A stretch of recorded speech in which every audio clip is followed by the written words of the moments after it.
미식 축구의 모든 것 All About NFL 세컨 28 준비했습니다. 디비저널 라운드 4경기에 대한 리뷰와 컨퍼런스 챔피언십 2경기에 대한 프리뷰를 준비를 해왔습니다. 빠르게 리뷰부터 시작을 해볼까요? 가장 먼저 살펴볼 경기가 LA 램스와 그린베이 패커스의 경기가 되겠습니다. 이 경기가 32대18 패커스가 승리를 가져가면서 컨퍼런스 챔피언십에 가장 먼저 진출을 하게 됐습니다. 일단 이제 이 경기를 보면서 경기 시작부터 이제 눈이 내리기 시작했잖아요. 그래가지고 이날도 날씨가 오지게 춥나 보다 이런 생각을 했었는데 찾아보니까 영상 2도에 체감 영하 4도인 거예요. 생각해보니까 서울이도 춥잖아요. 그린베이 치고는 안 추운 날씨구나 이렇게 좀 생각을 하고 경기를 좀 봤습니다. 저희 채널에도 이제 현지에 살고 계신 분이 댓글을 달아주셨는데 최근에 뭐 지구 온난화의 영향인지 위스콘신 지역이 그렇게 춥지가 않다고 하더라고요. 서울이 더 추워요. 그래서 올해 뭐 롱패딩을 꺼내서 입어본 기억이 없다 이런 이야기를 해주실 정도로 아주 생생한 고급 정보를 저희에게 또 전달을 해주셨습니다. 네, 그래서 그런지 생각보다 추위는 팩터가 아니었다 이렇게 좀 얘기를 하고 시작을 해야 될 것 같고, 그리고 이 경기가 이제 NFL을 대표하는 이 새로운 젊은 감독들 간의 맞대결이어서 그것도 굉장히 좀 기대를 많이 모았었는데, 이게 이제 경기 중에 자막으로도 나왔습니다만 1970년에 돈 슐러 감독 그리고 존 매든 감독이 맞대결을 펼친 이후에 두 감독의 나이를 합산했을 때 두 번째로 이 젊은 감독들 간의 맞대결이었다고 해요. 그러니까 두 사람을 합친 나이가 브레이디와 브리스의 합계보다 훨씬 적었다고 하니까 얼마나 젊은 감독들이 이 높은 무대에서 만났는지를 좀 알 수 있는 기록인 것 같아요. 네, 뭐 어쨌든 이제 이 두 사람에 대해서 얘기를 하기를, 혹시 퀸즈 갬빗 드라마 보셨어요? 못 봤는데 이제 체스를 소재로 한 이제 최근에 아주 핫한 넷플릭스 드라마라고 알고 있습니다. 네, 혹시나 안 보신 분들이 계시다면 꼭 보시기를 권장을 해드리겠습니다. 드라마도 워낙 잘 만들었는데 여자 주인공이 아냐 테일러 조이라는 배우거든요. 굉장히 예쁩니다. 혹시나 시간이 되시는 분들은, 시간이 안 되셔도 꼭 시간을 내서 보시기를 권장을 드리겠고, 어쨌든 이제 이 퀸즈 갬빗에 빗대어서 이 자막을 준비를 했더라고요. 그러면서 이제 양팀 감독의 대결을 체스에 비유를 했는데, 그러니까 체스에 비유를 했으니까 이제 그 얘기는 양팀의 감독들이 선수들을 이제 기물 삼아서 경기를 펼친다라는 이제 그런 얘기잖아요. 결국 이 경기도 이 뛰어난 기물을 더 많이 가지고 있었던 그린베이 패커스가 중요한 기물들이 빠져있던 LA 램스를 상대로 승리를 가져갔다. 이렇게 보는 게 좀 좋지 않을까 생각을 해봤습니다. 원래 체스 게임은 이제 공정하게 같은 개수의 근데 같은 등급의 말을 가지고 이제 겨루는 승부인데, 이번 경기는 램스 쪽 기물들이 뭔가 좀 훼손이 되어 있거나 몇 개 좀 빠져있는 피스들이 있었어요. 그러다 보니까 션 맥베이 감독이 경기를 운영하기가 조금은 더 어려웠던 것 같습니다. 이 풋볼에서 좀 비교를 해본다면 이 퀸이라는 기물은 그 팀에서 가장 중요한 선수, 가장 잘하는 선수가 좀 퀸에 빗대어져야 될 것 같은데, 보통 이제 이게 풋볼에서 흔히 포지션으로 얘기를 하면 쿼터백으로 이제 꼽힐 거예요. 근데 램스는 사실 쿼터백이 제일 중요한 선수가 아닙니다. 제일 중요한 선수 에런 도널드잖아요. 근데 이 에런 도널드가 이날 스냅이 제한됐습니다. 갈비뼈 쪽에 입은 부상이 완전하지 않아서 이날 스냅 자체가 53%, 굉장히 좀 제한적으로 경기에 참여를 했었고, 저는 룩 정도로 비교를 할 수 있을 거라고 생각을 하는데, 이날 쿠퍼컵이 무릎 부상으로 못 나왔잖아요. 그러니까 사실상 퀸을 경기에 반만 쓸 수 있고 룩이 하나 없는 상태에서 램스가 경기를 치렀다. 근데 상대가 역대 최고의 퀸이라고 불리고 있는 에런 로저스였다. 그리고 에런 로저스가 이끄는 이 강력한 패커스의 공격을 램스가 막기가 어려움이 있었다. 좀 이렇게 봐야 되지 않을까 싶습니다. 도널드는 이날 패커스의 레프트 가드 엘튼 젠킨스에게 좀 완벽하게 막히는 모습이었는데 경기가 마음대로 풀리지 않자 좀 이성의 끈을 놓고 좀 신경질적인 반응을 보이기도 했습니다. 둘이 싸웠잖아요. 그러면서 젠킨스의 페이스 마스크를 이제 잡아서 흔들었고 그것이 심판진에게 발각이 되면서 15야드 페널티를 받았거든요. 그래서 이 반칙을 계기로 램스는 팀 전체적으로 좀 동요가 됐고 패커스는 오히려 여유 있게 경기를 풀어나갈 수 있는 이제 그런 모멘트가 되지 않았나 싶습니다. 네. 그리고 패커스 쪽을 좀 보면 이날 이제 에런 로저스도 워낙 잘했지만 이날 로저스가 잘할 수 있었던 요인 중에 하나는 역시나 강력한 오라인이었다. 이렇게 좀 봐야 될 것 같은데, 사실 이제 레프트 태클 데이비드 박티아리 선수가 빠져 있었기 때문에 오라인이 괜찮겠느냐 이런 생각을 좀 했었거든요. 근데 이 경기를 보고 데이빗 후라고 얘기를 해도 될 정도로 사실 박티아리의 그런 빈자리가 크게 느껴지지 않았습니다. 저희가 프리뷰 때 얘기했던 제러드 벨디어도 저희가 녹화를 한 이후에 코로나 바이러스 확진 판정을 받으면서 이날 경기 전력의 보탬이 되질 못했어요. 네. 근데 그럼에도 불구하고 기존에 있던 선수들이 이제 도날드와 램스의 D라인을 완벽하게 막아주면서 패커스가 이제 패싱 게임뿐만 아니라 러싱 게임도 굉장히 잘 풀어갔습니다. 네. 그래서 특히 경기 초반에 에런 존스나 자말 윌리엄스, 그다음에 AJ 딜런까지 이런 3명의 러닝백들이 골고루 좀 활약을 해주면서 패커스가 좀 손쉽게 승리를 거뒀습니다. 네. 그렇게 이제 경기를 초반부터 잘 풀어갈 수 있었던 그린베이 패커스였는데 이날 이제 또 하나의 관전 포인트가 이 다반테 애덤스와 제일런 램지의 맞대결이었잖아요. 근데 이날 경기는 이제 다반테 애덤스가 좀 판정승을 거뒀다고 봐야 되지 않을까 이런 생각을 좀 해봤습니다. 특히 아담스의 터치다운 장면이 이제 많은 분들의 뇌리에 좀 남으셨을 것 같아요. 그래서 그 장면을 좀 돌이켜 보면 다반테 아담스가 이제 프리슨의 모션을 통해서 일단 왼쪽으로 쭉 이동을 했습니다. 네. 그래서 램지도 뭐 자신의 마크맨이다 보니까 이제 당연히 따라갔죠. 근데 이제 여기서 아담스가 다시 한번 오른쪽으로 모션을 했거든요. 네. 근데 이제 그때 램지가 자기 편 수비에게 좀 동선이 막히면서 이 아담스를 따라가질 못했고 그 타이밍을 노려서 로저스가 아담스에게 이제 편안한 패스를 던졌어요. 네. 사실 이거는 그러니까 아담스가 잘한 것도 잘한 건데 저는 이 플레이 디자인의 승리 아니었나 플레이 콜링의 승리였다 이렇게 좀 얘기를 하고 싶어요. 왜냐하면 이게 처음에 이제 인모션으로 갈 때 애덤스가 처음에 갈 때 걸어갔거든요. 그리고 딱 램지가 라인업을 하는 걸 보고 바로 제스 입으로 뛰어갔습니다. 그리고 여기서 에런 로저스도 기가 막히게 스냅 받자마자 오른쪽으로 공을 바로 뿌렸거든요. 그것도 굉장히 빠르게 잘 뿌렸고 말씀해 주셨던 대로 이제 처음에 라인업을 한 이후에 그러니까 공격 측은 모션을 한 명만 할 수 있잖아요. 근데 수비 측은 계속 움직일 수 있으니까 그 이 세컨더리에 있던 이 세이프티 선수들이 계속해서 움직이고 있었는데 결국 이 선수들이 2명이 있었거든요. 그때 당시에 이제 닉 스캇과 조던 풀러 이 2명의 선수가 있었는데 이 2명 모두에게 걸리면서 조금씩 딜레이가 생겼고 애덤스가 공을 잡는 순간에는 거의 두 선수가 한 1m 정도는 떨어져 있었어요. 그러니까 사실상 좀 막기가 어려웠다. 어쨌든 이 플레이 자체는 정말 디자인이 잘 되지 않았나 그런 생각을 보면서 좀 했었습니다. 그리고 로저스의 두 번째 패싱 터치다운 장면도 좀 이야기를 해볼 만한 가치가 있는 것 같아요. 그래서 7점 차로 추격을 당하던 4쿼터 중반이었는데 플레이 액션을 통해서 램스의 수비를 완전하게 교란을 시킨 뒤에 네. 앨런 라자드에게 무려 58야드짜리 빅플레이 터치다운을 만들어내면서 사실상 승부에 이제 쐐기를 박았습니다. 네. 사실 이날 경기 전반 그리고 이제 후반전 초반까지만 해도 앨런 로저스 선수가 빅패스를 거의 안 던졌었거든요. 역시나 그런 부분들 때문에 좀 세컨더리가 방심을 하고 있었던 게 아닌가 이런 생각도 좀 들었고 그 또 다른 터치다운 장면 그 앨런 로저스 선수가 직접 달려서 또 터치다운을 만들어냈었잖아요. 그 장면에서도 상대 수비를 기가 막히게 속이는 펌프 페이크 동작이 또 있었습니다. 그래서 로저스가 기록적으로도 뭐 296야드에 2개의 터치다운 패스, 1개의 러싱 터치다운까지 있기는 했지만 저는 이제 로저스가 이날 경기 더 대단하다고 느꼈던 거는 공격 템포를 좀 자유자재로 조절을 한다. 이제 그런 장면이 좀 인상적이었어요. 네. 그래서 기습적으로 빠르게 라인업을 해서 바로 스냅을 하면서 램스 수비가 정비를 하지 못하고 또 때로는 이제 수비 교체가 미처 이뤄지지 못해서 12맨 온 더 필드 페널티가 불린 적도 있었거든요. 그러면서 램스 수비를 좀 정신 못 차리게 했던 게 그린베이의 이날 주요한 승리 요인이었던 것 같습니다. 네. 그 하드 카운트로 이제 오프사이드 유도하는 거랑 비슷하게 투맨이맨 온 더 필드 반칙도 사실 굉장히 잘 유도하는 선수가 에런 로저스잖아요. 역시나 좀 전매 특허 같은 플레이들이 잘 됐던 그런 경기였다라고 봐야 될 것 같고 그리고 사실 이날 패커스의 공격이 워낙 잘하긴 했지만 사실 이제 수비도 굉장히 좋았습니다.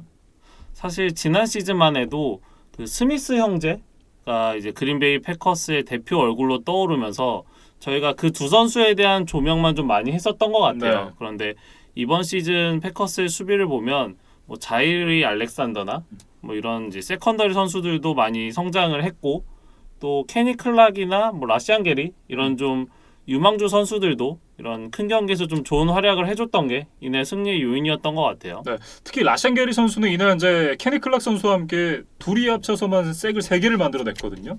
거기다가 5개의 큐비트까지 만들어냈으니까 굉장히 좋은 활약을 해줬다 이렇게 좀 봐야 될 것 같고, 어쨌든 이제 LA 램스의 공격진이 워낙 이제 고프 선수의 손가락 상태가 좋지는 않았었기 때문에 이게 램스의 공격이 잘 못해서 그런지 혹은 뭐 수비가 좋았는지 이 부분에 대해서 명확하게 답을 내리기 좀 어렵지만 어쨌든 제러드 고프를 굉장히 좀 잘 괴롭혀줬다, 뭐 이렇게 좀 정리를 할 수 있지 않을까 싶네요. 그러니까 고프는 이날 쿠퍼컵까지 빠지면서 좀 힘든 경기를 펼쳤는데 그럼에도 불구하고 장갑의 힘을 좀 받아서 네, 걱정했던 것보다는 좋은 경기를 펼쳤던 것 같아요. 역시 템빨이다. 네. 네. 그래서 고프가 이제 램보필드의 날씨, 그다음에 또 자신의 완전치 않은 엄지손가락 때문에 이번 주 경기를 준비하면서 장갑을 끼고 이제 훈련을 진행했었다 그래요. 네. 그리고 이제 실제 경기에서도 장갑을 착용하고 나왔는데 뭐 그게 조금 이제 고프와 궁합이 잘 맞았는지 이제 좋은 패스들이 여러 차례 있기는 했습니다. 그러면서 이제 7점 차까지 추격을 했고 공격권까지 돌려받으면서 동점 내지 역전 기회까지는 갔었어요. 그런데 이제 거기서 결정적인 색들을 당하면서 이제 역전까지는 미처 이르질 못했습니다. 네. 뭐 어쨌든 이 정확도를 플러스 시켜주는 아이템을 좀 꼈다 이렇게 봐야 될 것 같은데, 이 고프에 대한 기대가 그렇게 크지 않으신 분들이라면 생각보다 잘했는데? 라고 말씀하실 수도 있을 만한 그런 경기력을 좀 보여줬다고 저는 생각을 해요. 그리고 션 맥베이 감독도 이날 램스 공격진의 상태가 온전치 않다는 점을 좀 인지를 하고 나름 변칙 플레이들을 잘 준비를 해왔어요. 네. 그래서 캠 에이커스를 활용한 와일드캡 포메이션을 한 3차례 4차례 정도 이제 활용을 했었던 것 같고 네. 또 투포인트 컨버전 상황에서도 좋은 이제 작전을 통해서 또 성공을 시키는 모습들이 있기는 했습니다. 저는 그 투포인트 컨버전 플레이가 굉장히 인상적이었어요. 그러니까 훅앤레더 플레이를 했잖아요. 그러니까 선수들에게 패스를 하고 그 패스를 받은 선수가 뒤쪽으로 달려오는 선수에게 이렇게 레터럴 패스를 통해 가지고 이제 전진을 하는 그런 개념의 공격인데, 이게 저는 경기 중에 본 건 처음이었거든요. 이게 선수들의 임기응변으로 이제 내가 막혔으니까 다른 선수들에게 줘야지 하고 주는 경우는 몇 번 봤어도 이게 완전히 훅앤레더가 의도된 플레이는 처음 봤었거든요. 근데 그래서 그런지 굉장히 좀 인상 깊었습니다. 램스의 시즌이 이번 경기를 끝으로 이제 마무리되기는 했지만 그래도 션 맥베이 감독이 버티고 있는 한 램스의 미래는 여전히 밝다고 해야 될 것 같아요. 네. 다만 이제 제러드 고프 선수가 계속 쿼터백 자리를 지키는 한은 어느 정도는 좀 제약이 있지 않나라는 생각이 좀 들기도 하는데, 이 경기가 끝나고 난 이후에 모든 것이 평가가 되고 있고 어떤 포지션도 예외는 없다라는 이제 뉘앙스의 인터뷰를 했습니다. 그러면서 쿼터백 자리조차도 어쩌면 경쟁을 해야 되는 자리가 될 수 있다라는 점을 좀 시사를 했습니다. 그러니까 존 월포드가 시즌 마지막 경기 그리고 와일드카드에 선발 출전을 하면서 어느 정도 가능성을 보여줬거든요. 네. 그게 좀 맥베이 감독에게는 좀 인상 깊었던 것 같아요.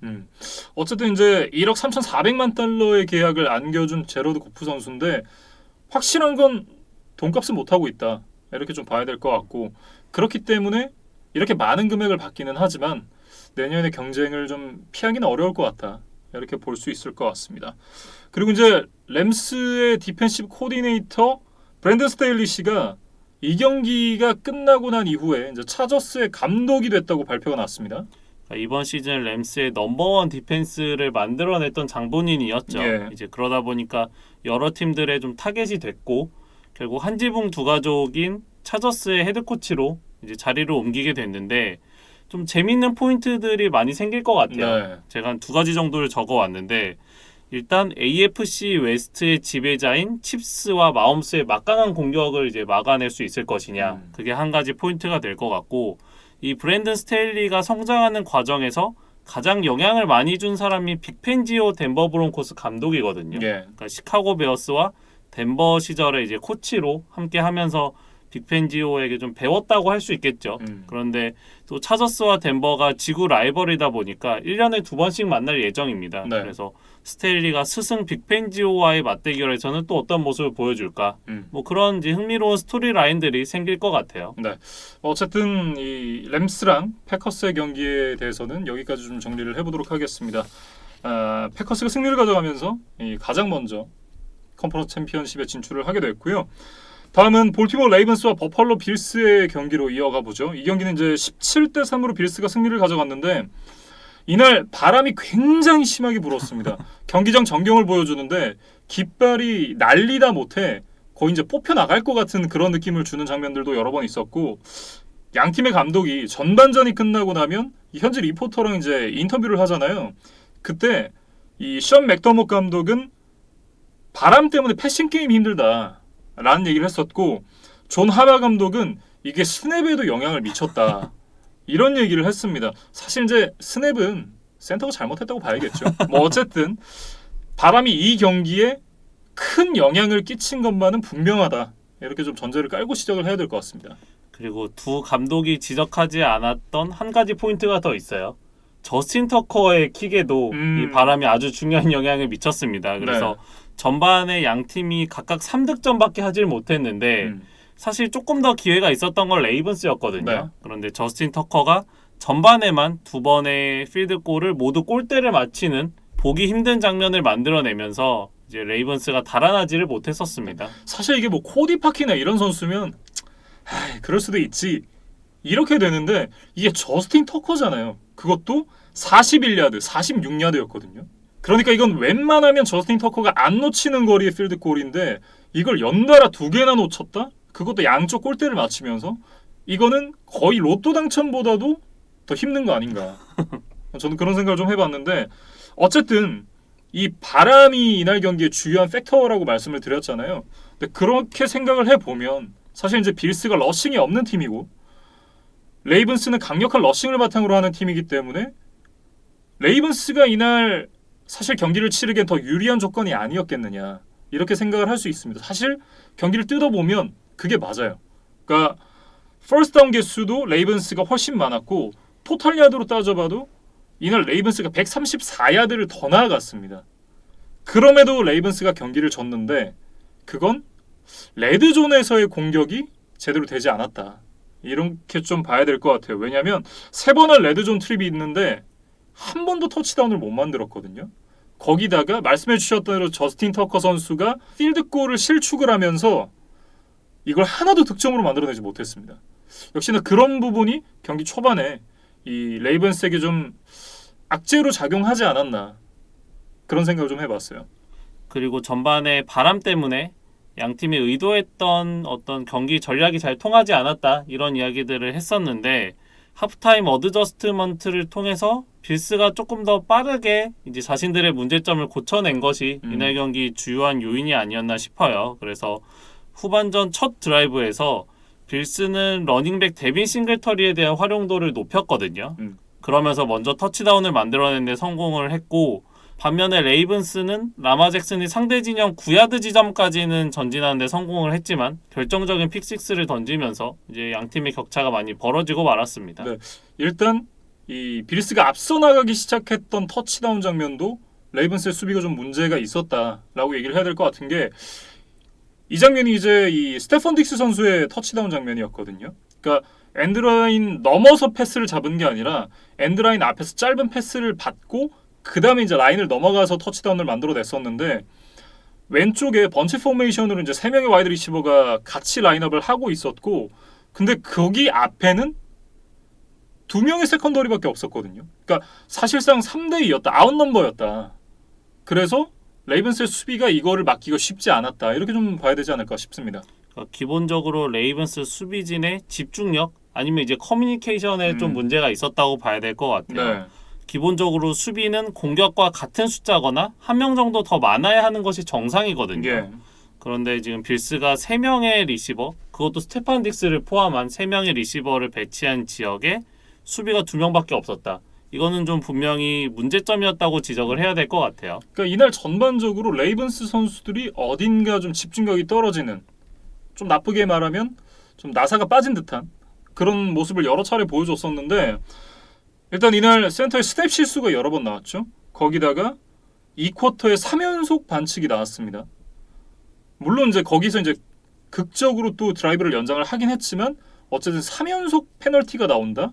이거는 어딘가 선수들이 좀 집중력이 떨어져 있다. 이렇게 좀 봐야 될 것 같고 그리고 이제 조금 전에 말씀해 주셨던 어떤 수비 상황에서의 어떤 집중력 저하 어떻게 보면 이건 이제 이 수비 전술의 실패라고도 볼 수 있겠지만 어쨌든 그런 걸 보면 선수들이 이걸 보고 조정을 했었어야 되는데 그러지 못한 부분이 이 레이븐스로서는 어딘가 좀 집중력이 떨어져 있지 않나라는 생각을 하게 만들었고 거기다 좀 악재도 있었습니다. 라마 잭슨 선수가 3쿼터 막판에 또 부상을 당했잖아요.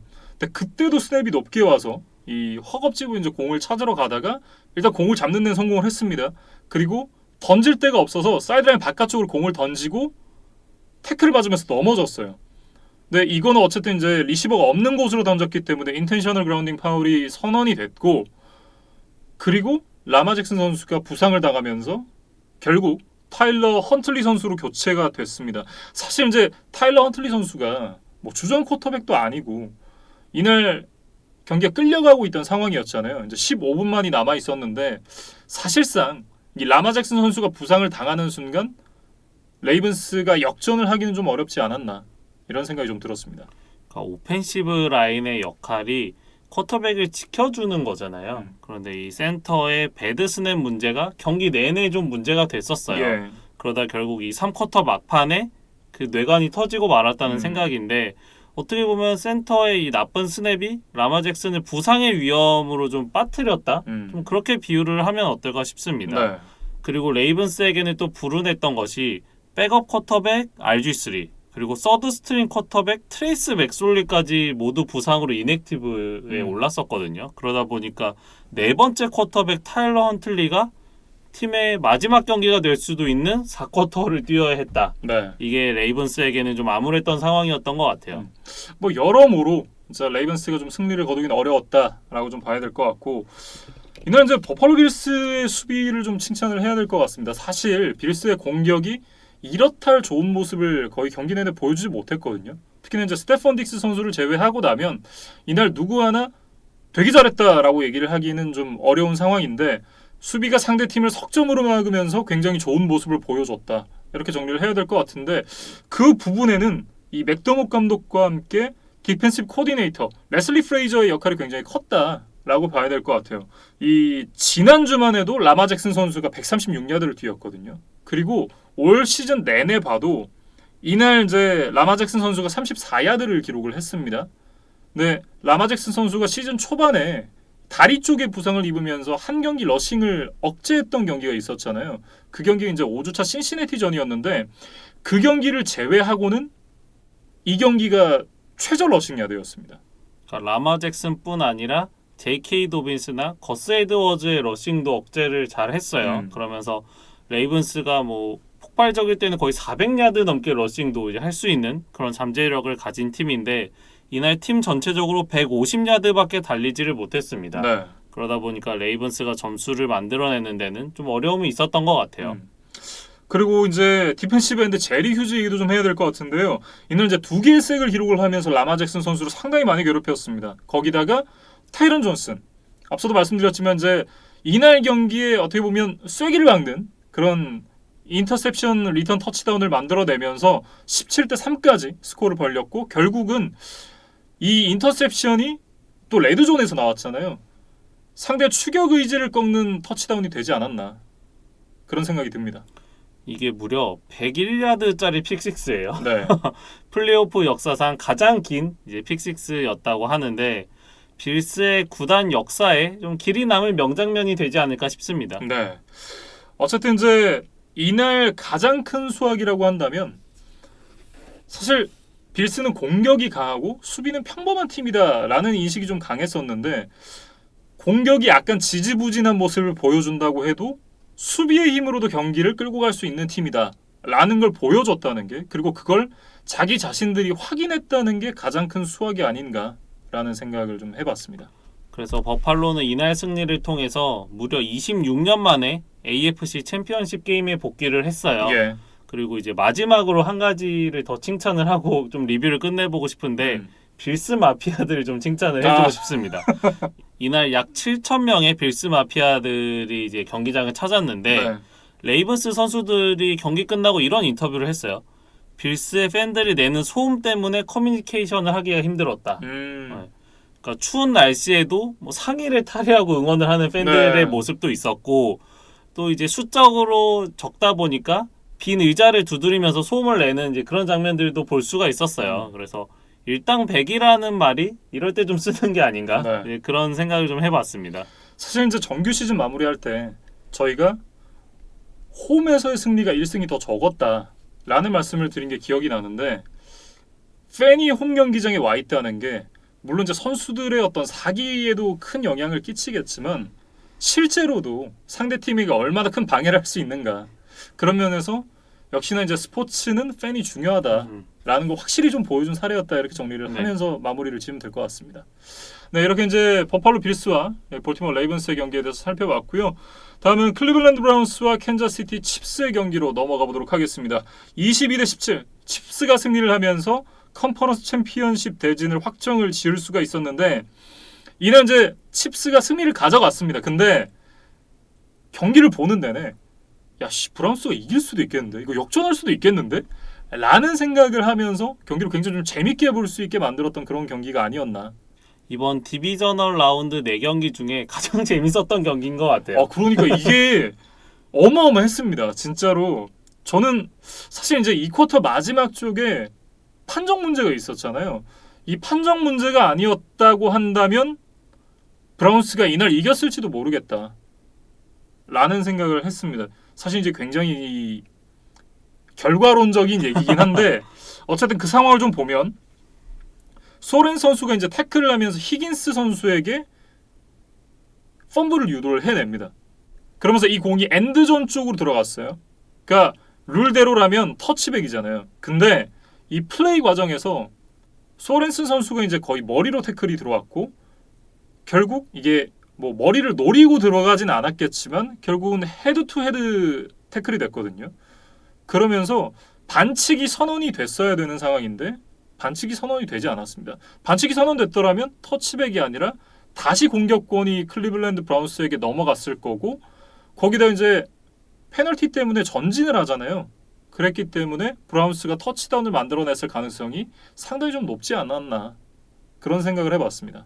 그러니까 헬멧 투 헬멧 페널티가 불리는 것이 가장 정확한 판정이었을 것 같아요. 예. 그런데 이제 심판진들도 이를 좀 놓친 게 있었고 소렌센의 극적인 태클이 너무 멋있었다 보니까 심판진도 이 페널티를 체크해야 된다라는 생각을 좀 순간 까먹은 것이 아닌가 이제 그런 생각이 좀 들었습니다. 그러니까 경기 중에 현지 룰 전문가도 그런 얘기를 했습니다. 이거는 파울이다. 그리고 경기가 끝나고 나서 그리고 이제 하프타임 쇼 때도 여러 방송사의 여러 패널들이 있잖아요. 이구동성으로 이거는 반칙이다. 반칙이 선언돼야 된다. 라는 얘기를 했었는데 뭐 어쨌든 반칙이 선언이 되지 않았습니다. 왜냐하면 이 부분에 대해서 챌린지를 할 수 없다 그래요. 그러니까 챌린지 대상 항목이 아닌 거죠. 네, 챌린지 대상도 아니고 이게 어쨌든 정확하게는 리뷰업을 하지 않은 상황이라고 하더라고요. 그러니까 챌린지를 요청하지 않더라도 심판이 생각했을 때 이게 좀 미심쩍다라고 생각을 하면 리뷰를 할 수 있잖아요. 근데 리뷰를 할 수 있는 항목이 아니기 때문에 리뷰가 아예 불가능했습니다. 그러니까 이게 펌블이냐 아니냐 이제 이 부분에 대해서는 오피셜 리뷰가 들어가기는 했었지만 네. 이게 헬멧 투 헬멧 페널티냐 아니냐는 이제 리뷰 항목이 아니었다. 이제 그렇게 좀 정리를 하면 될 것 같아요. 그게 이제 패스 인터피리언스 반칙과 비슷한 거죠. 물론 이제 지난 시즌에는 이 잠깐 이 리뷰가 가능한 플레이로 바뀌긴 했었지만 기본적으로 이게 리뷰가 가능한 항목이 아니기 때문에 램스에게 또 세인츠가 경기를 패배하면서 또 억울했던 적이 한 번 있었잖아요. 그랬던 것처럼 이것도 이제 리뷰가 가능한 항목이 아니기 때문에 리뷰를 할 수 없었다. 이렇게 좀 봐야 될 것 같고 그 부분 때문에 현지에서 이제 몇몇 사람들이 얘기를 하기로는 룰 개정이 필요한 거 아니냐. 이거를 리뷰를 할 수 있게 만들어야 되는 거 아니냐라는 얘기 하나 있었고 그리고 왜 엔드존으로 들어가면 펌블이 터치백이 되냐. 근본적인 질문. 네, 이거에 대한 얘기도 있었습니다. 그러니까 사실 공이 사이드라인으로 빠져나가면 공격팀이 그대로 공격권을 소유를 하게 되잖아요. 네. 그런데 공이 엔드존을 넘어가게 되면 수비진이 자기 진영 20야드 지점에서 이제 공격권을 시작하는 것이 이제 지금의 룰입니다. 뭐 어쨌든 그런 부분들만 아니었다라고 한다면 브라운스가 충분히 승리를 해볼 법도 한 경기였다. 이렇게는 좀 얘기를 할 수 있을 것 같고 사실 이제 그렇게 되는 과정에서는 또 마홈스 선수가 부상을 당하는 그런 일이 있었습니다. 이날 이제 이 두 번째 터치다운을 만들어낸 다음에 마홈스 선수가 이제 발 쪽에 부상이 있으면서 블루 텐트에 들어가는 모습이 한 차례 잡혔었거든요. 그리고 그 이후 이제 플레이를 하다가 다리가 계속해서 불편했습니다. 직접 뛰다가 이제 슬라이딩을 하는 과정에서 이제 헬멧끼리 부딪혔고 결국 이제 컨커션 판정을 받으면서 이날 경기에서 아웃이 됐거든요. 그러니까 마홈스가 발 쪽에 불편함이 있었는데 조금 큰 경기다 보니까 이제 무리를 했어요. 네. 그러면서 직접 스크램블링을 했고 슬라이딩까지 시도를 했었는데 이것이 좀 불운하게도 이제 뇌진탕 부상으로 이어지면서 남은 경기를 이제 소화를 할 수가 없었습니다. 네. 그러면서 이제 백업 체드 애니 선수가 교체돼서 들어왔는데 사실 마지막 플레이를 제외하고 나면 이날 체드 애니 선수가 보여준 경기력은 썩 좋진 못했습니다. 그러면서 이제 브라운스가 추격을 할 수가 있었고 결국 이제 원 포지션 차이에 아주 타이트한 승부로 흘러갔었죠. 그런데 이 체드 애니 선수가 마지막에 이제 아주 결정적인 수훈을 세웠습니다. 네. 마지막에 이제 서드 앤 14이었나요? 상당히 많은 거리가 남아 있었는데 그걸 직접 달려서 포스 앤 인치스로 바꾼 다음에 포스 앤 인치스 상황에서 타이리ክ 힐 선수에게 패스를 연결하면서 결국 이제 경기에 쐐기를 박는 그런 플레이를 만들어냈는데 사실 아무리 부진했더라도 이 플레이 하나로 자신이 할 건 다 했다. 저는 이렇게 봐요. 그러니까 체드 애니가 백업 쿼터백이었고 또 경기 막판 아주 초접전 상황이었고 네. 또 포스 앤 인치스 아주 짧은 야드만 남아 있었기 때문에 대부분의 사람들이 러싱 시도를 통해서 퍼스트다운 갱신을 노리거나 아니면 이제 펀트를 통해서 오히려 수비로 승부를 보려는 이제 작전을 세우지 않을까 그런 생각들을 많이 했을 거예요. 그런데 앤디 리드 감독이 과감하게 여기서 패스 플레이를 선택을 하면서 이제 브라운스의 허를 찌르는 데 성공을 했습니다. 네. 그래서 저는 뭐 그런 게 좀 생각이 났어요. 물론 이제 브라운스가 방심을 한 것은 아니겠지만 슬램덩크의 그 권준호라는 캐릭터 있잖아요. 그 안경 선배. 네. 그래서 이 사람이 사실 늘 백업 선수였고 이제 존재감이 미미했는데 능남과의 아주 중요한 길목에서 네. 이제 결정적인 순간에 3점 슛을 성공시키면서 이제 팀을 승리로 이끌거든요. 네. 그래서 이제 패했던 능남의 그 유명호 감독이 저 녀석도 3년간 열심히 해온 녀석인데 내가 깔보아서는 안 됐었다. 네. 그러면서 이제 후회를 하는 그런 멘트가 있습니다. 그래서 브라운스가 이 체드 애니의 패싱에 대해서 조금 간과를 했던 것이 이제 마지막 플레이를 잡아내지 못했던 좀 요인이었던 것 같아요. 네. 어쨌든 이제 체드 애니 선수가 교체로 들어온 이후에 좋은 경기력은 아니었지만 사실 그 인터셉션 같은 경우는 어이없는 진짜 말도 안 되는 인터셉션이었잖아요. 근데 그런 걸 생각을 해보면 경기력은 좋지 않았지만 어쨌든 승리를 지켜내는 데는 성공을 했다. 이렇게 좀 정리를 해보겠고요. 그리고 이날 이 경기 시작 전에 클라이드 에드워즈 헬러 선수가 부상으로 못 나온다라는 얘기가 있으면서 이제 인액티브가 됐고 그리고 세미 워킨스 선수도 이날 경기 나오지 못했습니다. 이렇게 이제 주요 선수들이 빠진 가운데 다른 선수들이 또 그 공백을 잘 메워주면서 결국 이제 칩스가 승리를 가져갈 수 있었습니다. 저희가 클라이드 에드워즈 엘레어의 공백 같은 경우에는 르비언 벨이 좀 대체하지 않을까 그런 예상을 했었는데 의외로 데럴 윌리엄스가 13번의 캐리에 78 러싱 야드를 해줬거든요. 네. 이게 아주 결정적이었고 쿼터백이 바뀌는 좀 어수선한 상황 속에서도 타이릭 힐과 트래비스 켈시만은 좀 굳건히 칩스를 지켜줬던 것 같아요. 예. 그래서 두 선수가 각각 100 리시빙 야드를 넘겼을 뿐 아니라 마홈스가 빠진 이후에도 결정적인 키플레이들을 몇 개를 만들어줬습니다. 그러면서 칩스가 천신만고 끝에 승리를 거둘 수가 있었어요. 네. 그런데 그 과정에서 체드 애니 선수가 자기가 오픈돼 있는데 패스를 안 던졌다고 타이릭 힐 선수가 엄청 탱강을 폈거든요. 그거는 좀 분명히 아쉬워요. 네. 그러니까 지금 팀이 절체절명의 위기고 또 백업 쿼터백이 나온 상황이기 때문에 이 쿼터백에게 더 이상 프레셔를 줘서는 안 되는 거거든요. 근데 이제 타이릭 힐이 조금 유아틱한 행동이었다. 네. 네, 그런 부분 성숙하지 못했다. 그런 부분 좀 지적을 해야 될 것 같고 어쨌든 칩스가 이날 승리로 3년 연속 컨퍼런스 챔피언십 게임의 홈팀이 됐어요. 예. 근데 이제 이거는 20년 왕조의 패트리어츠도 세우지 못했던 기록이었다고 합니다. 사실 그게 저한테는 좀 뼈아픈 기억인데 그게 마이애미 때문이거든요. 그러니까 2016, 2017 시즌에는 뉴잉글랜드 패트리어츠가 홈에서 이 컨퍼런스 챔피언십 게임을 치렀었어요. 네. 그리고 2018년에도 1번 시드를 잡을 수 있는 기회가 있었는데 이때 14주 차였나요? 그 마이애미에게 기적적인 레터럴 패스를 허용을 하면서 진짜 말도 안 되는 거 하나 맞아가지고 그때 이제 이 칩스에게 1번 시드를 넘겨주게 되면서 결국 이제 챔피언십에서 두 팀이 맞붙게는 됐는데 결국 칩스 원정을 갔어야 됐죠.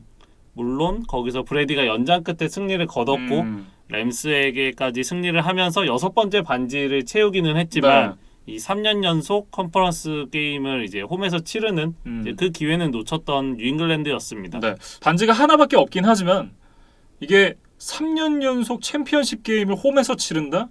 이것만으로도 왕조의 초석은 좀 마련됐다. 이렇게 좀 볼 수 있지 않을까요? 그래서 칩스가 다시 한번 슈퍼볼에 오를 수 있을지 네. 한번 저희가 나중에 프리뷰 때 또 짚어보도록 하고 이제 브라운스 얘기로 넘어가 보면 정말 아까워요. 이제 다 잡은 대어를 놓쳤다 이렇게 좀 저는 적어왔고 네. 칩스와 마홈스라는 거대한 산을 맞아서 이제 위대한 도전에 나섰던 케빈 스테판스키 감독의 이제 도전이 여기서 이제 끝났다고 저는 좀 적어왔는데 네. 결국 이제 이 KFC 할아버지를 닮은 앤디 리드 감독에게 혼쭐이 났다. 이렇게 좀 얘기를 해야겠죠. 그러니까 스테판스키 감독의 몇몇 의사결정에 대해서 좀 비판적인 여론들이 있더라고요. 그래서 몇 가지를 좀 적어왔는데 3대 19에서 9대 19로 추격하는 터치다운 이후에 왜 투포인트 컨버전을 하지 않았느냐. 네. 이거에 대한 좀 이야기들이 있고 또 불필요한 챌린지 요청으로 가장 소중한 그 후반전 타임아웃을 하나 까먹은 거에 대해서도 분명히 이제 지적하는 여론들이 있었습니다. 네. 거기다가 저는 한 가지 더 아쉬운 점을 추가를 하자면 상대가 캔자스시티 칩스잖아요. 그것도 에로헤드 스타디움에서 그걸 감안을 했으면 사실 죽이 되든 밥이 되든 포스다운에서 고포릿을 했어야 됐다. 그 마지막 드라이브에서 네. 그게 아마 한 4분 반 정도가 남았고 이제 자기 진영에서 포스 앤 나인이었으니까 뭐 남은 거리 그리고 이제 현재 필드 포지션 등을 감안하면 분명히 부담스러운 선택이었기는 했을 거예요. 네. 근데 4분 안에 공격권을 돌려받을 수 있느냐? 캔자스시티 칩스를 상대로 그건 쉽지 않았을 거라고 생각을 하고 거기다가 그때 당시에 제가 기억하기로 타임아웃 하나 남아 있었거든요.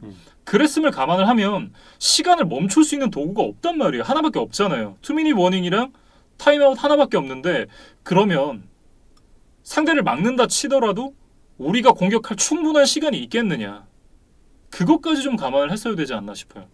그러니까 스테판스키 감독 입장에서는 상대가 마홈스가 아니라 이제 백업 쿼터백이니까 3앤아웃을 할 수 있지 않겠느냐는 좀 자신감이 있었던 것 같아요. 네. 그런데 체드헤니가 마지막에 정말 젖먹던 힘까지 이제 짜내면서 결정적인 2개의 퍼스트다운을 따냈거든요. 그러면서 칩스가 이제 공격권을 돌려주지 않고 그대로 승리를 지켜낼 수 있었습니다. 결국에는 다시 생각해 보니까 이 유명호 감독에 비교한 건 굉장히 좀 잘된 비유다라는 생각이 드네요. 그리고 이제 클리블랜드로서는 또 하나 아쉬웠던 것이 이제 주전 선수들 그리고 주요 선수들의 부상이었다 이렇게 얘기를 해야 될 것 같은데 이날 이제 후반전의 경기에 나와서 터치다운을 만들어내긴 했지만 카리먼트 선수가 손가락 부상이 있어서 전반전에 단 한 번도 캐리를 하지 않았습니다. 그러면서 이제 좀 제한된 스냅에 참여를 했었고 그리고 이제 이 제드릭 윌스 주니어 이 오펜시브 태클이죠. 이 선수가 중간에 부상으로 빠졌습니다. 그리고 이 선수의 빈자리를 채우기 위해 들어왔던 켄달램 선수도 또 부상을 당했어요. 거기다가 후반전 시작하고 얼마 안 돼서 마일즈 게러 선수가 발목 부상을 입습니다. 미끄러지면서. 그러니까 주전 선수들이 이렇게 계속해서 부상을 당하는 게 결국은 한 명씩 빠져나갈 때는 그게 큰 빈자리인지 모르다가 이게 나중에 쌓이고 쌓이다 보면 약간 바디블로우 맞는 것처럼 데미지가 한꺼번에 오는 거죠. 그러니까 좀 그런 부분이 있지 않았나 생각을 해봤습니다. 그러면서 브라운스가 자신들의 강점인 러싱 공격을 많이 활용을 하질 못했어요. 네. 그러면서 클라이드 에드워즈 엘리어가 나오지 못했던 칩스보다도 팀 러싱 야드에서 뒤졌거든요. 그러니까 결국 자신들의 장점을 보여주지 못했기 때문에 이 경기에서 패했다고 이야기를 하면 어떨까 싶습니다. 근데 그것도 그렇지만 상대가 캔자스시티 칩스잖아요. 지난 시즌 슈퍼볼 우승한 팀이고 그리고 어쨌든 현 시점에 이 최고의 쿼터백 중 하나로 뽑히고 있는 패트릭 마홈스가 뛰고 있는 팀임을 감안을 했을 때 이 정도 했으면 잘했다. 저는 그렇게 좀 정리를 해주고 싶습니다. 왜냐하면 사실 첫 수를 배부를 수 없잖아요. 그리고 이 팀이 다른 팀이 아닙니다. 클리블랜드 브라운스잖아요. 작년까지만 해도 슬픔을 찍어냈던 공장이라고, 팩토리 오브 새드니스라고 불렸던 그 팀이 플레이오프에 진출을 하고 와일드카드 이겨서 디비전 라운드까지 올라오는 것만 해도 이거는 정말 잘하는 거다. 저는 그렇게 얘기를 하고 싶습니다. 일단 올 시즌은 공장문을 닫았다는 거에 좀, 그럼요. 의의를 두고 좀 브라운스 팬들도 이제 너그러운 마음으로 이제 이번 패배를 좀 안고 넘어가 주시면 어떨까 싶어요. 네, 뭐 어쨌든 브라운스로서는 상당히 유의미한 한 시즌이었다. 이렇게 하고 좀 정리를 할 수 있을 것 같습니다. 네, 이렇게 이제 클리블랜드 브라운스와 캔자스시티 칩스의 경기까지 얘기를 해봤고요. 다음은 템파베이 버커니어스와 뉴올리언스 세인츠의 경기로 넘어가도록 하겠습니다. 30대 20으로 이제 벅스가 승리를 가져갔는데 톰 브레이디와 드류 브리스의 첫 번째 포스트 시즌 맞대결이자 마지막 맞대결이었다. 이렇게 좀 정리를 해야 될 것 같은데 이 경기는 결국 이제 톰 브레이디 선수가 승리를 가져갔습니다. 뭐 결과도 그렇고 내용적인 측면에서도 승리를 가져갈 수가 있었는데 사실 이제 이 경기를 앞두고 공식적인 어떤 은퇴 발표가 있거나 하진 않았습니다만 공공연하게 이 경기가 이제 드류 브리스 선수의 마지막 경기다 라고 이제 얘기가 나왔었고 경기가 끝나고 나온 후에 이제 이 SNS에 올라온 영상 혹시 보셨나요? 네네. 네, 저는 이게 굉장히 좀 가슴이 좀 뭉클했던 그런 영상이었는데 경기가 끝나고 나서 드류 브리스가 아내 그리고 자신의 아이들과 함께 이제 엔드존 쪽에서 이 시간을 보내고 있었어요. 근데 톰 브레이디 선수가 필드 위로 나와서 드류 브리스와 포옹을 하고 그리고 이제 드류 브리스의 큰아들 이 베일린 브리스에게 또 공을 던져주는 그런 모습도 있었거든요. 그러면서 이제 아내와도 인사를 하고 다시 이제 드류 브리스와 포옹을 하고 이 경기장을 떠나는 모습이 있었는데 어떻게 보면 브리스는 이 경기가 마지막 경기였고 톰 브레이디 선수도 어쨌든 시간이 얼마 남지 않았잖아요. 몇 년 남지 않은 은퇴를 이제 바라보고 있는 선수인데 그런 부분을 생각을 해봤을 때 물론 이제 맞대결은 많지 않았습니다. 다른 컨퍼런스에서 뛰었기 때문에 맞대결 전적은 많지는 않았지만 긴 세월을 함께 이제 리그를 호령해왔던 쿼터백들이잖아요. 그런 쿼터백들이 이제 이 자신의 선수 생활 끝물에서 그렇게 좀 뭔가 남자들끼리의 좀 뭔가 뭉클한 인사 이런 걸 나누는 게 좀 감동적이었다. 이렇게 얘기를 하고 싶네요. 그리고 그에 앞서서 이제 경기가 끝나고 라커룸으로 빠져나가면서 또 브리스가 구장을 찾아온 팬들에게 또 인사를 하는 장면이 있었어요. 네. 그래서 이제 이런 여러 가지 행동들을 살펴보면 아마 높은 확률로 이제 브리스가 곧 은퇴 발표를 하지 않을까 싶습니다. 뭐 어쨌든 본격적으로 이제 경기 얘기로 좀 들어가 보면 사실 양팀 쿼터백들의 쿼터백 맞대결로 기대를 굉장히 많이 모았던 경기였는데 그런 측면에서는 별로 볼 것이 없었다. 왜냐하면 이제 브레이디 선수가 뭐 199야드에 2개의 터치다운 기록을 하긴 했습니다만 사실 이제 패스 성공률이 54.5%밖에 되지 않았고 브리스도 55.9%의 낮은 패스 성공률에 134야드 하나의 터치다운 3개의 인터셉션을 던졌거든요. 그러니까 물론 이제 판정승을 브레이디 선수가 거두긴 했고 뭐 턴오버가 없었으니까 못했느냐? 그건 아니지만 톰 브레이디 선수에 대해서 이 팬들이 그리고 이제 각종 언론들이 이제 기대를 하는 바를 생각을 해본다면 그것보다는 좀 못하지 않았나 라는 생각을 해봤습니다.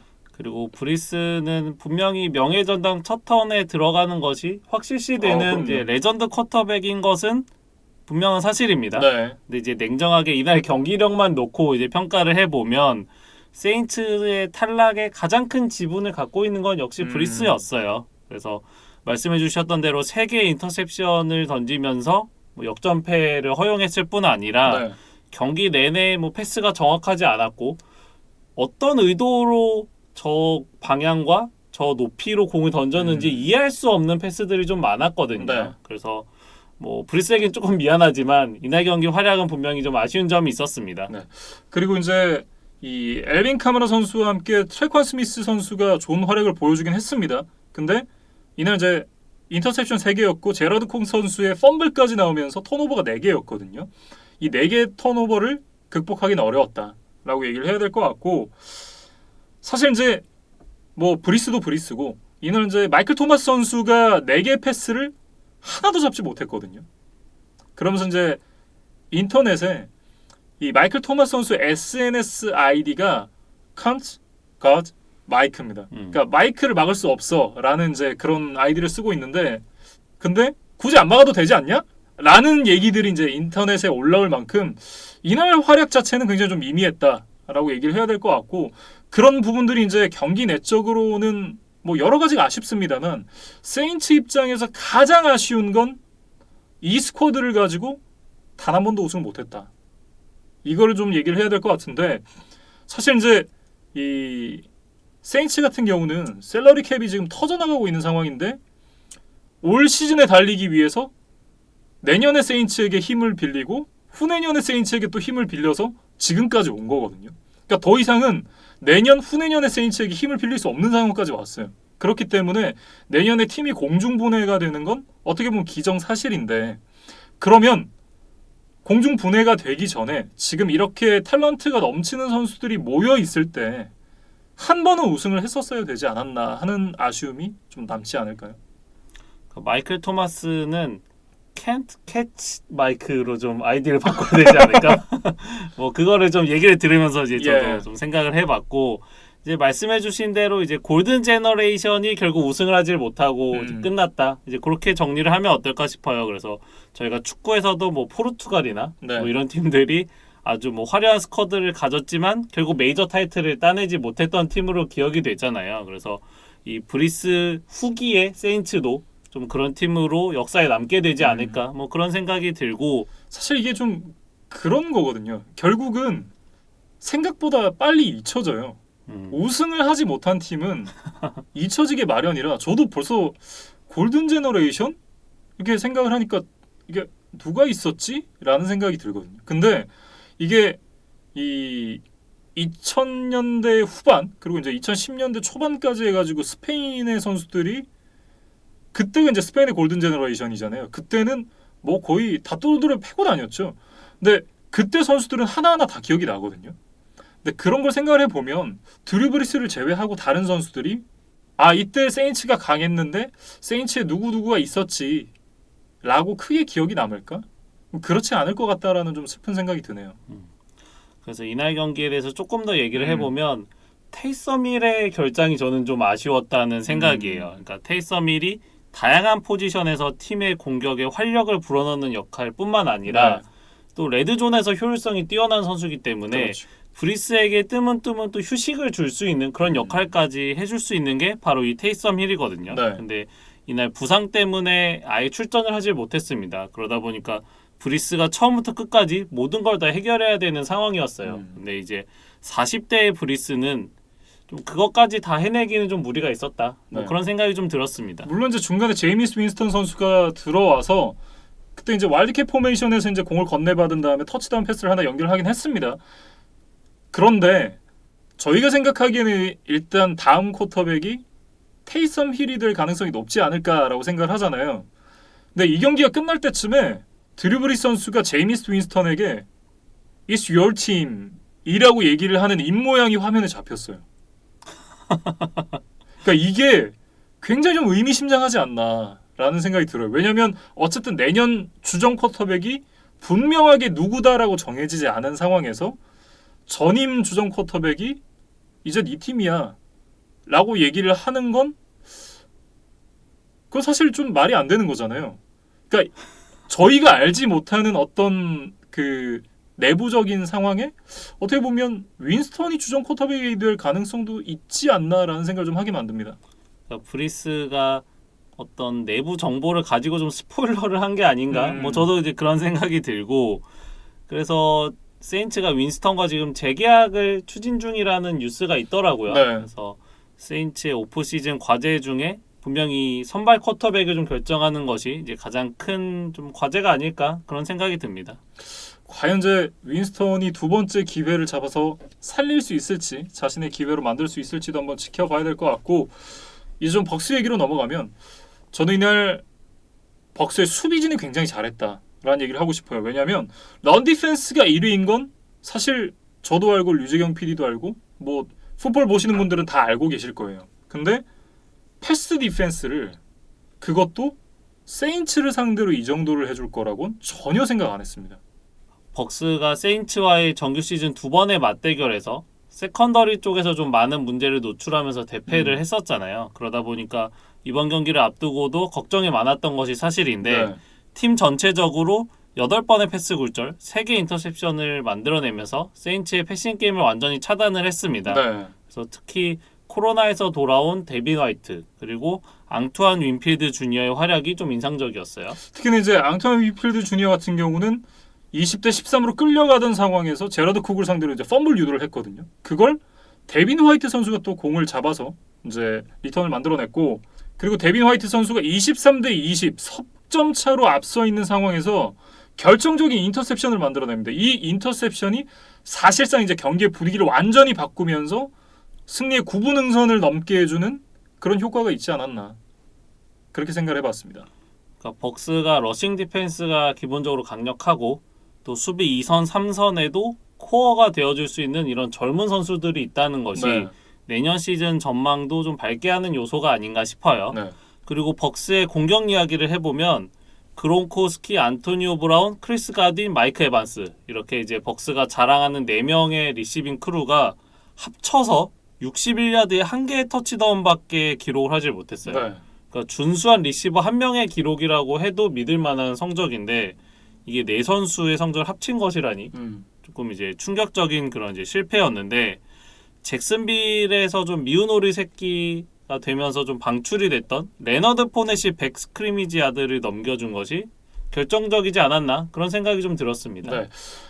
레너드 포넷이 이 뉴올리언즈가 고향이라 그래요. 네, 고향 팀이 홈으로 쓰는 구장에 와서 이 고향에서 좋은 모습을 보여줬다, 이렇게 좀 얘기를 해야 될 것 같은데, 뭐 이날 퍼포먼스도 퍼포먼스였지만 팀 내적으로도 굉장히 큰 역할을 했다고 합니다. 로널드 존스가 이날 부상이 있어서 사실 이제 경기에 안 나오려고 그랬다 그래요. 근데 이 레너드 포넷 선수가 F워드를 쓰면서, 그러니까 쉽게 말하면 부상 꺼지고 우리는 네가 필요하다 라고 얘기를 하면서 로널드 존스 선수를 뛰게끔 독려를 했다고 합니다. 그러면서 얘기를 하기를, 잭슨빌에서 뛰었었잖아요. 근데 이 선수가 2017년에 AFC 챔피언십까지는 이제 진출을 해본 경험이 있습니다. 그리고 나서 했던 얘기가, 내가 이런 경기를 뛰어봐서 아는데 플레이오프에서 뛸 수 있는 기회가 많이 오는 게 아니다. 제규어스 봐라. 내가 산 증인이다. 제규어스 있을 때 내가 AFC 챔피언십까지 갔는데 그러고 나서 2년 동안 플레이오프 문턱도 못 갔다 라는 얘기를 하면서 지금 이 기회가 얼마나 소중한지를 선수들에게 알려줬다 그래요. 그러니까 저는 이 포넷의 행동이 더욱 좀 인상적인 것은 로널드 존스라고 하면 자신의 포지션 경쟁자잖아요. 네. 사실 존스가 나와서 많은 캐리를 할수록 자신의 역할은 줄어들고 자신의 가치를 발휘할 기회가 줄어드는 것인데, 포넷이 이것을 감수하고서도 이 존스를 독려를 했다. 네. 결국 이제 팀 퍼스트 정신을 좀 발휘를 했다. 그러니까 우리가 알던 레너드 포넷의 어떤 이미지와는 조금 배치되는 아주 이제 좋은 뭐 모습을 보여줬네요. 네, 저도 이 얘기를 듣고 굉장히 깜짝 놀랐거든요. 그러니까 지금 포넷에게 중요한 건 개인 성적이 아니구나, 팀 성적이구나 라는 생각을 할 수 있었고, 그거를 누가 분위기를 만들어줬냐라고 생각을 해보면 역시나 톰 브레이디다. 이렇게 좀 정리를 할 수가 있을 것 같은데, 이게 사실 하나의 에피소드 같지만 이게 팀 내 분위기를 보여주는 일화잖아요. 그런 만큼 이 벅스가 지금 슈퍼볼을 향한 의지가 얼마나 강한가, 이런 걸 좀 확인을 해볼 수가 있지 않나 싶습니다. 그리고 벅스는 컨퍼런스 챔피언십을 넘어서 슈퍼볼까지 진출한다면 NFL 역사상 처음으로 자신들의 홈구장에서 슈퍼볼을 치르는 팀으로 남을 수 있게 되잖아요. 그래서 이 부분까지도 좀 벅스에게는 유리하게 작용할 것 같아요. 네, 이렇게 이제 디비전 라운드에 펼쳐졌던 4경기를 모두 살펴봤는데요. 사실 와일드카드 라운드에서 펼쳐졌던 경기들도 굉장히 재밌었지만 저는 이 디비전 라운드가 조금 더 재밌었거든요. 그러면 다음 주가 더 재밌지 않을까라는 생각이 드는데, 어쨌든 저희는 다음 영상에서 컨퍼런스 챔피언십 2경기에 대한 프리뷰로 돌아오겠습니다.